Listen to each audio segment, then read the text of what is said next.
Really, sometimes when you go into something, you have these set of expectations, and it's really weird because I thought I knew how this series was going to go, and it kind of flipped in a weird way. So, everyone has expectations, and you've seen the memes before of expectations versus reality, and how you think one thing is going to go a certain way and it ends up flipping.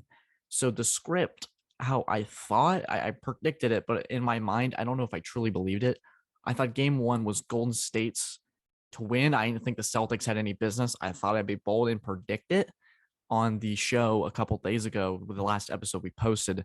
But I really did think, especially going into the first couple minutes of the first quarter, I was thinking, okay, Boston's looking a little unsettled. They're in it, but there's a lot of miscommunication on defense. They were letting Curry shoot with a ton of space. And I just thought that the moment everyone was talking about it, the experience, the moment, it was going to take about a game for them to settle in and kind of get used to the ebbs and flows of the finals, the bright lights, Draymond in your face, Steph Curry shooting out of his mind. They had a bad Tatum game too. So if you told me Curry was going to start 21 points in the first quarter, he was going to go absolutely nuclear, and Tatum was going to go 3 for 17 from the field, you would have told me Golden State would have won by at least double digits, right? No. And after a paymaker of a third quarter where Golden State dominated the Celtics, Boston came out in the fourth quarter and absolutely crushed Golden State. They couldn't miss a shot. Derek White, Al Horford, Marcus Smart, Jaylen Brown were all making super significant contributions.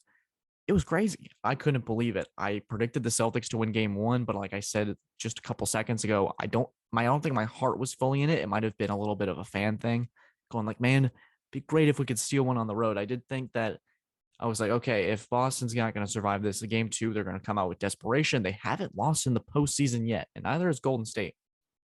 And so, in a way, it kind of flipped because usually you expect Golden State to shoot out of their minds in the fourth quarter to close it out. In the finals, they've been there, done that. You expect Boston to be super physical and set the tone. So it flipped. Game one, Boston shot out of their minds. Their role players, their guys came to play. It was like they've been there a million times before. And a big critique of the Celtics has been their fourth quarter. They get a little tight. Maybe they don't believe in themselves as much. And they came out and they were on fire. They were shooting out of their minds. It was crazy. In game two, I had a feeling right in the beginning. Al Horford had the ball at the top of the key, and Draymond just swiped it from him. It was a jump ball. But I was like, man, that's a tone setter. And let's talk about what Draymond Green means for Golden State for a second.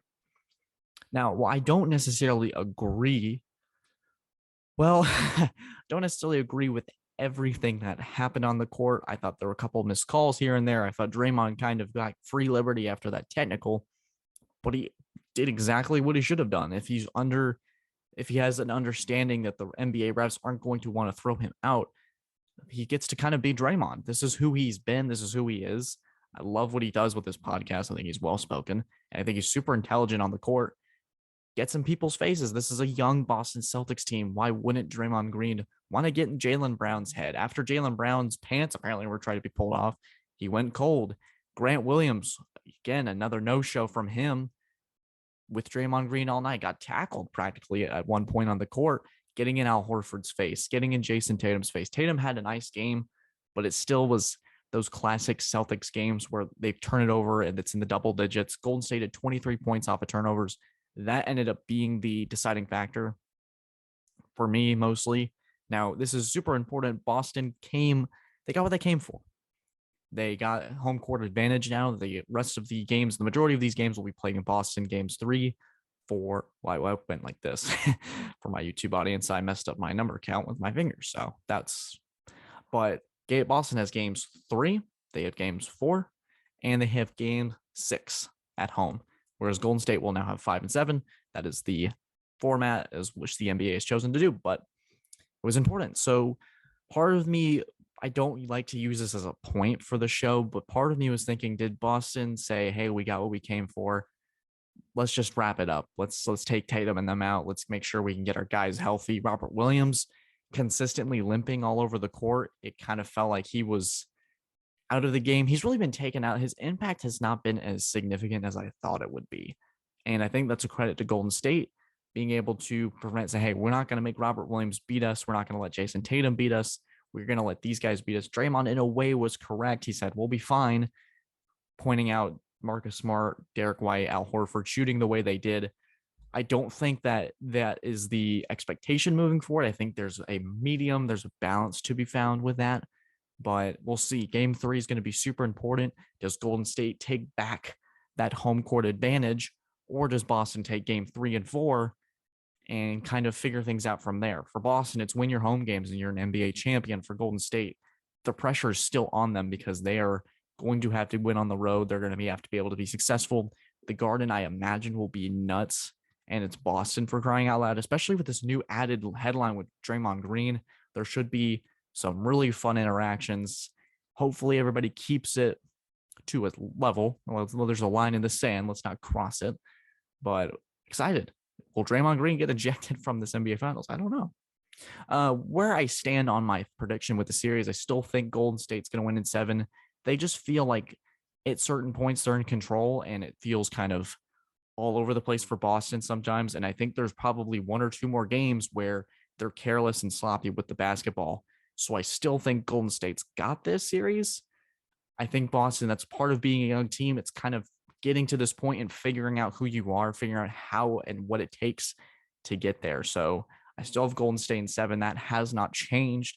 I do think Golden State's done a lot of good things, match that physicality. They're shooting as well. Klay Thompson is not playing really well at all, and they're still tied 1-1.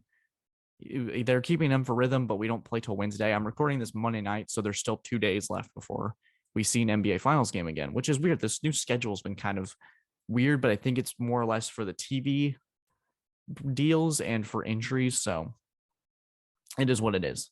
But yeah, so I still have Warriors in 7. Excited to see how this series plays out, especially as a Celtics fan. I got my hat right here. Try to keep it neutral on this show, as always. Shout out to the shirt that I'm wearing today. But guys, that's my thoughts on the NBA Finals. I'm going to take a short break, and when I get back, I'm going to tell you why title number 22, Grand Slam title number 22 for Rafael Nadal, was his most significant. All right, see you guys soon.